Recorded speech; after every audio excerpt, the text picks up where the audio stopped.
नमस्कार मित्रों, आपका अपना YouTube चैनल धर्म रश में आपका स्वागत है। दोस्तों, आप तो रामायण जरूर देखे होंगे, लेकिन मित्रों रामायण में राम सीता का जन्मदिन दिखाया गया है। लेकिन मित्रों, रावण का जन्म कैसे हुआ था यह कोई रामायण में नहीं दिखाया गया है। तो दोस्तों, देर ना करते हुए आज हम आप लोगों को बताऊंगा कि रावण का जन्म कैसे और कहाँ हुआ है। दोस्तों, जब श्री राम अयोध्या में राज्य करने लगे तब एक दिन समस्त ऋषि मुनि श्री रघुनाथ जी का अभिनंदन करने के लिए अयोध्यापुरी में आए। श्री रामचंद्र जी ने उन सब का पथोचित सत्कार किए। वार्तालाप करते हुए अगस्त्य मुनि कहने लगे, युद्ध में आपने जो रावण का संहार किया वह कोई बड़ी बात नहीं है, परंतु द्वंद्व युद्ध में लक्ष्मण के द्वारा इंद्रजित का वध सबसे अधिक आश्चर्य की बात है।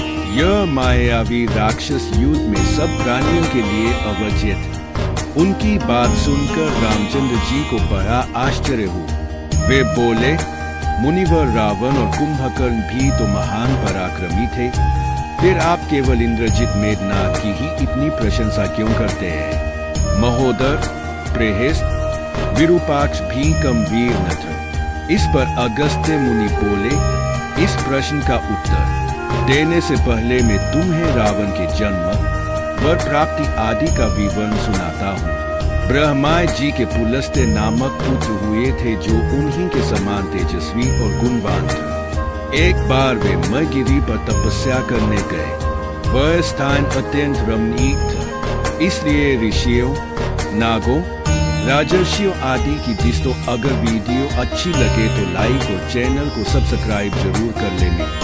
कन्याएं वहां क्रीड़ा करने आ जाती थी, इससे उनकी तपस्या में विघ्न पड़ता। उन्होंने उन्हें वहां आने से मना किए। जब वे नहीं मानी तो उन्होंने शाप दे दिया कि कल से जो लड़की यहाँ मुझे दिखाई देंगी वह गर्भवती हो जाएगी, वह गर्भवती हो जाएगी। शेष सब कन्याओं ने तो वहां आना बंद कर दिया, परंतु राजर्षि त्रिनबिंदु की कन्या शाप की बात से अनजान होने के कारण उस आश्रम में गई और महर्षि के दृष्टि पनते ही गर्भवती हो गई। जब त्रिनबिंदु को यह बात मालूम हुई तो उन्होंने अपने कन्या को पत्नी के रूप में महर्षि को अर्पित कर दिए। इस प्रकार विश्रवा का जन्म हुआ, जो अपने पिता के समान वेदविद और धर्मात्मा। महामुनि भरद्वाज ने अपनी कन्या का विवाह विश्रवा से कर दिए। उनके वैश्रवन नामक पुत्र हुए। यह भी धर्मात्मा और विद्वान। उसने भारी तपस्या करके ब्रह्मा जी को प्रसन्न किया और यम, इंद्र तथा वरुण के सद लोकपाल का पद पाए। फिर उसने त्रिकूट पर्वत पर बसी लंका को अपना निवास स्थान बनाया और राक्षसों पर राज्य करने लगा। श्री राम ने आश्चर्य से पूछा, तो क्या कुबेर और रावण से भी पहले लंका में मांसभक्षी राक्षस रहते थे? फिर उनका पूर्वज कौन था? यह सुनने के लिए मुझे कौतूहल हो रहा है।